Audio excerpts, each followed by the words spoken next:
नमस्कार दोस्तों, मैं दिलीप कुमार।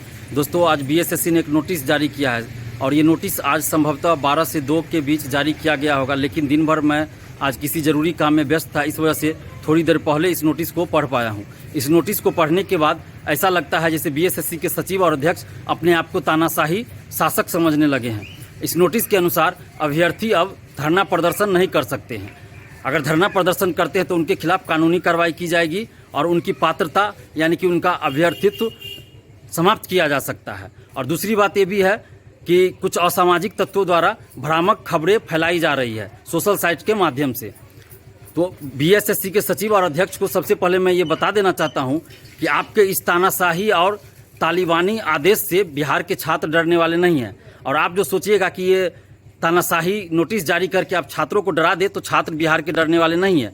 और दूसरी बात, जो भ्रामक खबरें फैलाने वाली बात है, तो सबसे ज़्यादा भ्रामक खबरें बीएसएससी के सचिव खुद फैलाते हैं। 2018 से बीएसएससी के सचिव का बयान हर महीने अखबारों में आता है कि अगले महीने बीएसएससी सीजीएल 3 की वैकेंसी आएगी, और आज तक वो वैकेंसी नहीं आई है।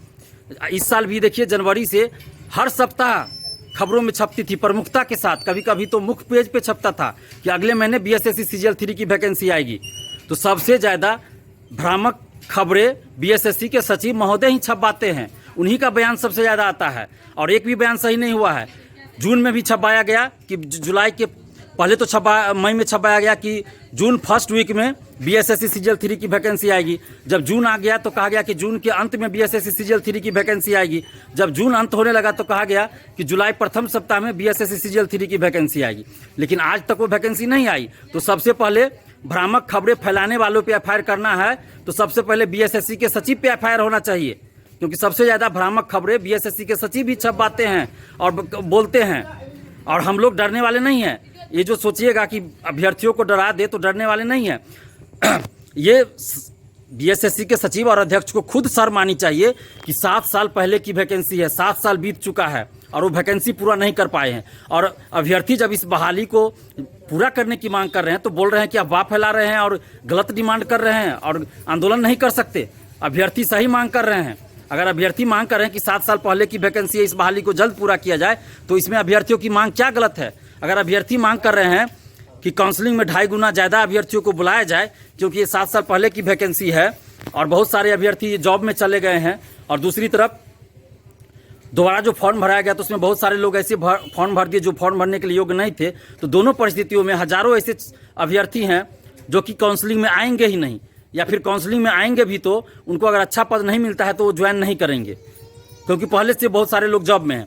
तो ऐसी परिस्थिति में सीट खाली रह जाने का डर है। तो अभ्यर्थी अगर मांग कर रहे हैं कि सीट से 2.5 गुना 2 गुना ज़्यादा परीक्षार्थियों को काउंसलिंग के लिए बुलाया जाए, तो इसमें कुछ भी गलत नहीं है। अभ्यर्थियों की एक ही मांग है कि सीट एक भी खाली नहीं जाए, और हमारी भी मांग है कि एक भी सीट खाली नहीं रहनी चाहिए, क्योंकि 7 साल से लोग नौकरी के लिए इंतजार कर रहे हैं। तो आयोग जो है सो बार बार डराने का कोशिश कर रहा है नोटिस जारी करके कि आप धरना प्रदर्शन नहीं कर सकते हैं। आपको बता दें कि सीजीएल 2 बीएसएससी सीजीएल 2 यानी सचिवालय सहायक की जो वैकेंसी थी द्वितीय स्नातक स्तरीय, उसमें भी यही हुआ था। जब काउंसलिंग नहीं कराया जा रहा था, फाइनल रिजल्ट नहीं प्रकाशित किया जा रहा था मेंस के बाद, तो छात्रों ने जब बार बार आंदोलन किया तो इसी तरह से नोटिस जारी किया गया कि आंदोलन और धरना प्रदर्शन करेंगे तो उनकी पात्रता समाप्त कर दी जाएगी। ये सिर्फ और सिर्फ डराने के लिए किया जाता है, अभ्यर्थियों को डराने के लिए। इनको शर्म नहीं आती है कि 7 साल से वैकेंसी पूरी नहीं हुई, और अपने निकम्मापन और लापरवाही को छुपाने के लिए अभ्यर्थियों को निशाना बनाते हैं। अभ्यर्थियों पर आरोप लगा रहे हैं कि वो लोग अफवाह फैला रहे हैं। हम तो कह रहे हैं कि जो लोग अफवाह फैला रहे हैं उस पर आप कानूनी कार्रवाई कीजिए। दिलीप कुमार तैयार है। दिलीप कुमार किसी से डरने वाला नहीं है। आपको अगर करना है कानूनी कार्रवाई तो आप कीजिए कानूनी कार्रवाई। सबसे पहले बीएसएससी के सचिव पे कानूनी कार्रवाई कीजिए, क्योंकि वही सबसे ज़्यादा झूठी खबरें फैलाते हैं और झूठी खबरें छपवाते हैं अखबारों में।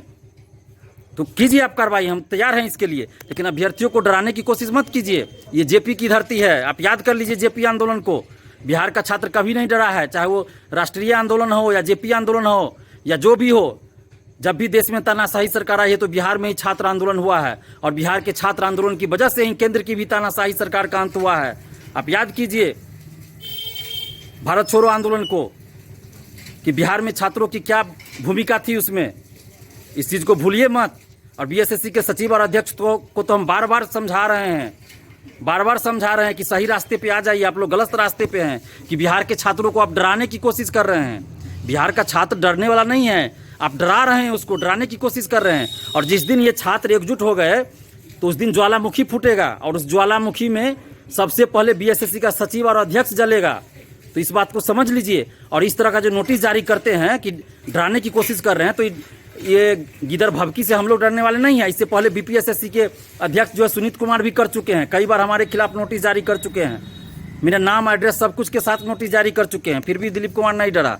और अभी आप चाह रहे हैं कि बिहार के छात्रों को डरा दे, तो बिहार का छात्र नहीं डरने वाला है, दिलीप कुमार डरने वाला नहीं है। आपको जो करना है करके दिखाइए। ये धमकी कौन सी देते हैं, नोटिस जारी करते हैं? आपके पास इतना समय नहीं था कि नोटिस जारी करते कि कब आप काउंसलिंग के लिए बुला रहे हैं, कब काउंसलिंग का डेट घोषित कीजिएगा, लेकिन ये नोटिस जारी करने के लिए आपके पास समय होता है। इतना निकम्मा ऑफिसर तो हमने आज तक नहीं देखा है जितना निकम्मा बीएसएससी का सचिव और अध्यक्ष है। पता नहीं किस चीज़ का आप लोग वेतन लेते हैं।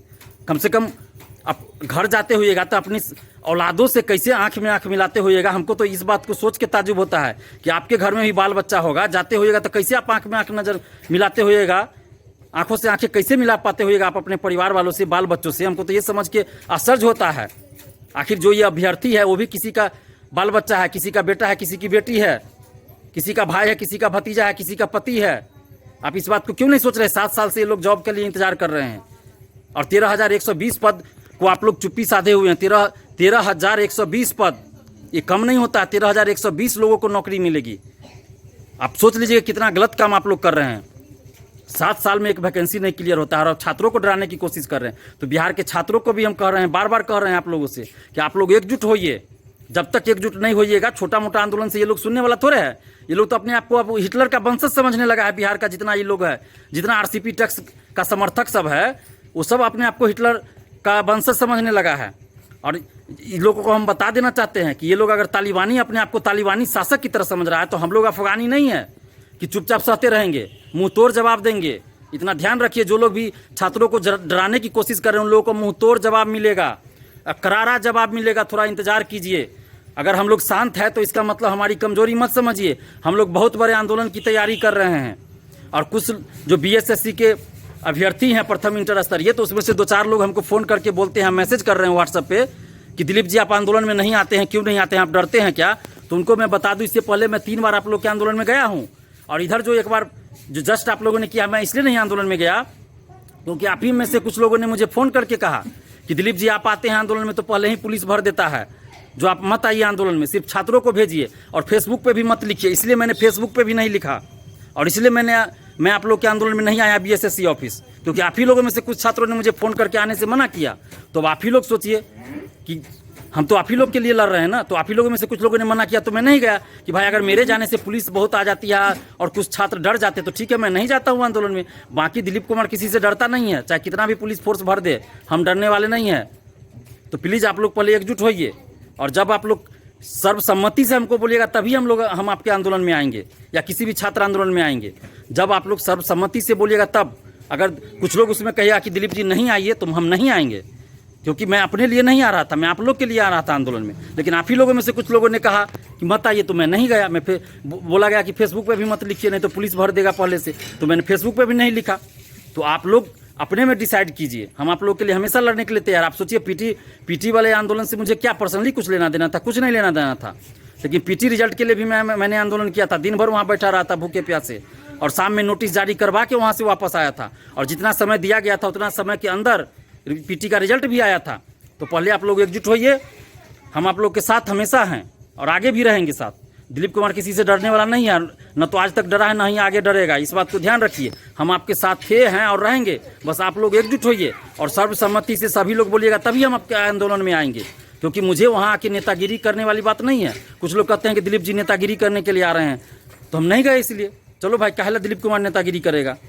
इन लोगों को लगता है सच्चाई के लिए लड़ना भी अगर नेतागिरी है तो वैसा नेतागिरी तो सबको करना चाहिए। लेकिन कुछ लोग ऐसा बोल रहे थे तो हम इसलिए नहीं गए। लेकिन आप लोग अगर सर्वसम्मति से सब लोग एकजुट होके कहिएगा तब हम आप लोग के आंदोलन में आने के लिए तैयार हैं। लेकिन पहले आप लोग एकजुट होइए तभी कुछ हो पाएगा।